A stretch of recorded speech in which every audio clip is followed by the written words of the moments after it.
ایک شخص ایک عورت پر عاشق ہو گیا۔ وہ عورت کسی کام کے غرض سے ایک قافلے کے ساتھ سفر پر روانہ ہوئی تو وہ شخص بھی اس قافلے کے ہمراہ نکل پڑا۔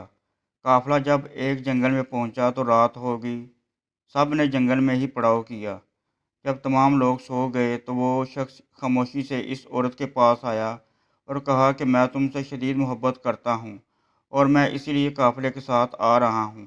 وہ عورت سے ملنے گیا تو عورت نے اسے پوچھا کہ کیا سب لوگ سو گئے ہیں، کوئی جاگ تو نہیں رہا؟ وہ شخص یہ بات سن کر بہت خوش ہوا اور قافلے کا چکر لگا کر واپس آ کر کہا سب سو گئے ہیں۔ عورت نے کہا کہ اللہ تعالیٰ کے بارے میں آپ کا کیا خیال ہے، کیا وہ بھی سو رہا ہے؟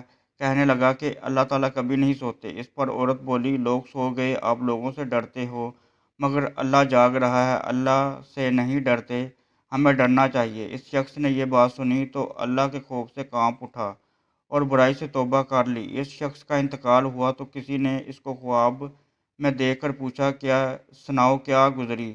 جواب دیا میں نے اللہ کے خوف سے ایک گناہ چھوڑ دیا تھا، اللہ نے میرے اس عمل کے باعث میرے گناہوں کو معاف فرما دیا۔ اللہ ہم سب کے صغیرہ کبیرہ گناہ معاف فرمائے۔